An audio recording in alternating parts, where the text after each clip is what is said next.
Are you looking for some Christmas present ideas for either your baby or your toddler? In this video, I want to give you some present ideas that are sustainable, affordable, and have loads of educational value. Hi, welcome back to my channel. I'm Joanna. I'm an ex-teacher. I'm a first-time mum to a 13-month-old boy called Harris, and presents and toys are something that I love to talk about. Now, there are a few reasons why.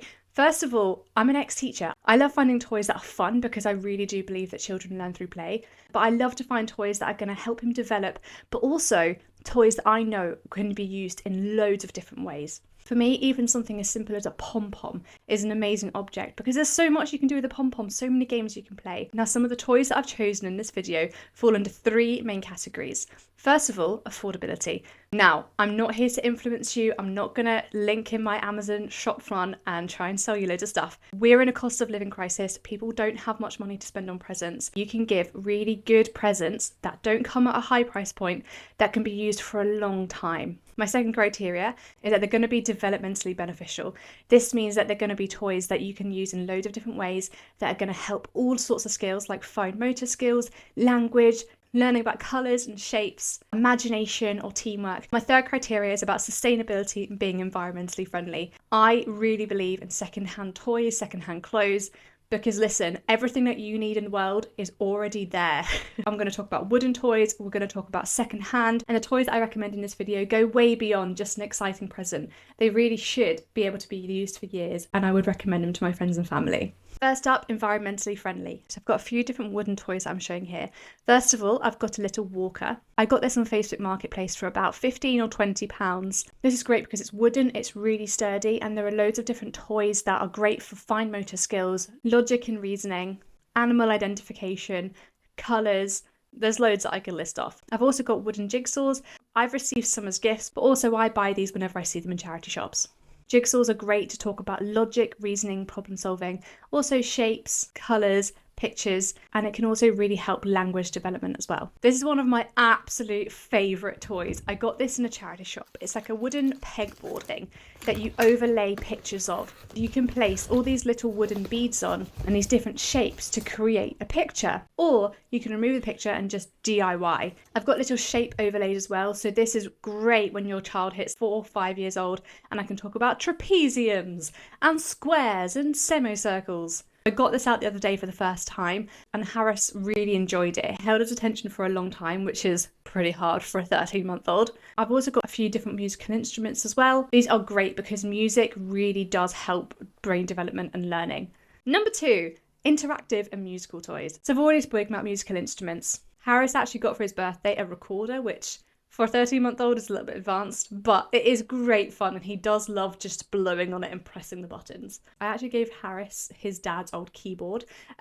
Obviously, I don't expect him to be using a keyboard anytime soon, but it is great fun to be able to play, press all the buttons.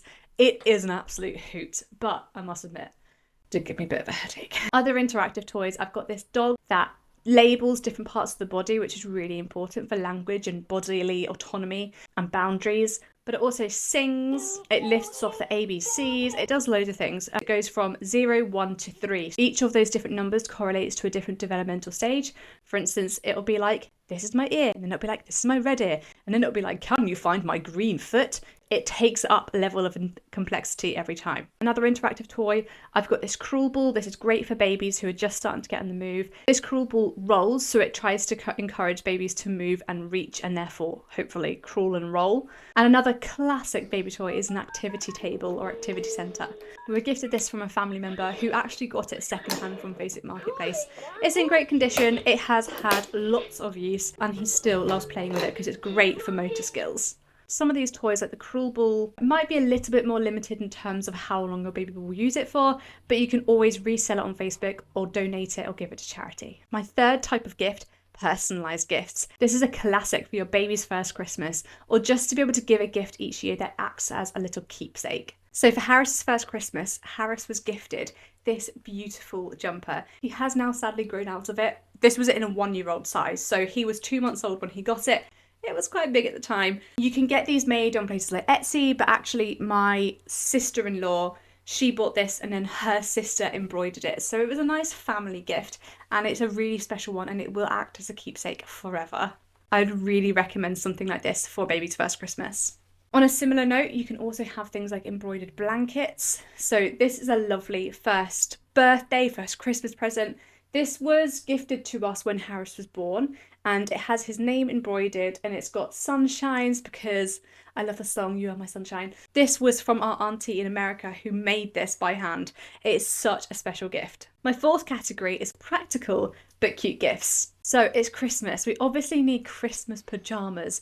If you're gifting to a friend or family who's just had a baby, you can get gorgeous gift sets like this. This company makes vegan baby gift sets and toiletries that are cruelty-free, 99% natural ingredients, pediatrician approved, and are sensitive for baby skin.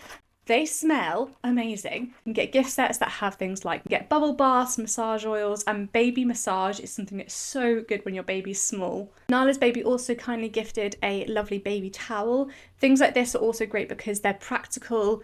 It's made from really lovely materials, and these sorts of gift sets are so sweet if you know someone that's just had a baby or if you're looking for some Christmas presents. Other great practical ideas are a toddler tower.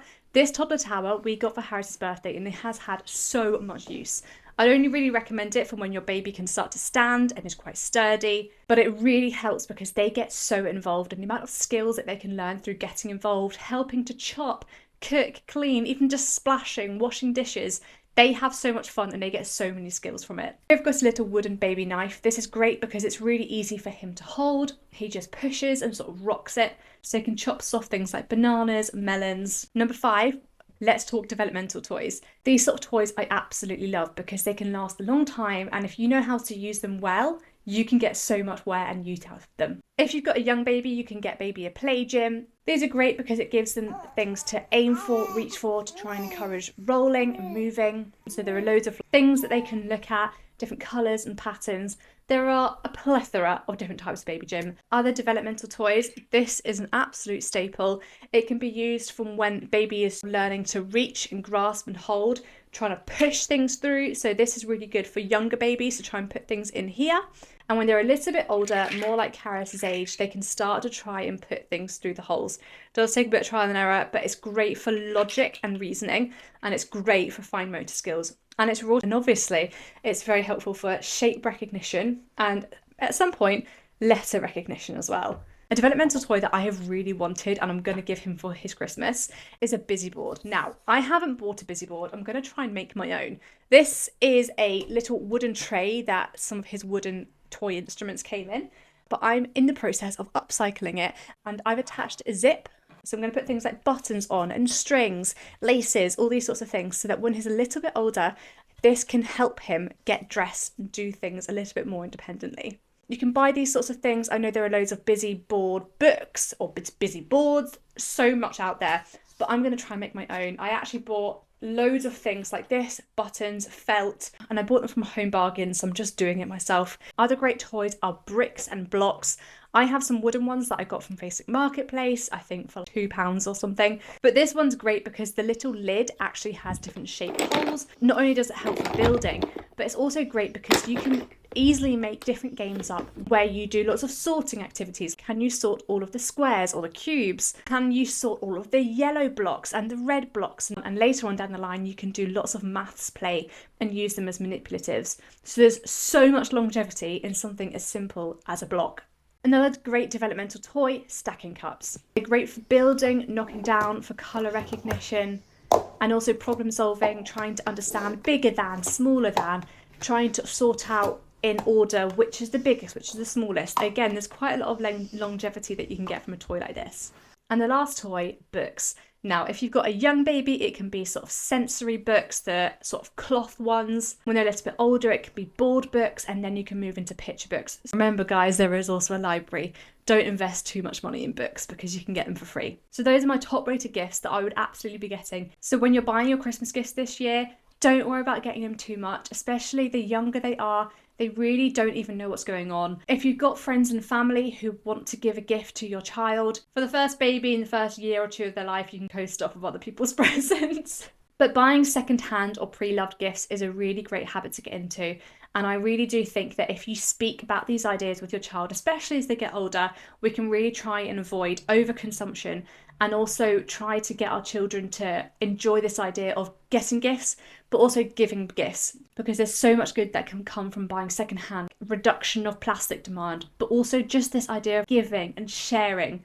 And also affordability. The older your child gets, probably the more toys that they will want. And I know that I'll probably be facing this in 3 or 4 years' time, but I don't want to feel the pressure to be able to go out and have to buy loads of things. I want my child to appreciate what he's got and to have that charitable spirit as well. As a teacher, one of the best maths lessons that you do at Christmas time is the budgeting lesson. And if you've got older children, this is actually something that can at least be a good mental thought experiment of, you have £100 to have for your Christmas presents. What toys would you get? What would you prioritize? How could you do it most affordably? And once you start to talk about these things with the children, especially older children, it can be a great maths exercise, but it's also a really good lesson in being appreciative, not being wasteful, and trying to be sustainable, and also trying to appreciate that you as parents are trying. We're out here trying, guys. Other tips, try and get multi-use toys that can be used in loads of different ways.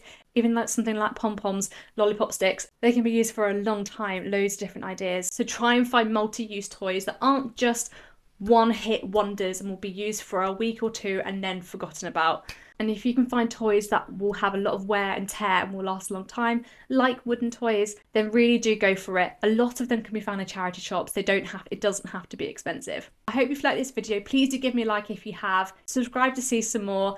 I love to talk about education, affordability, sustainability. I like to talk about research. I like to talk about motherhood, pregnancy, postpartum, loads of stuff. So if you want to follow along, please do subscribe, and I'd hope to see you in the next one. Bye.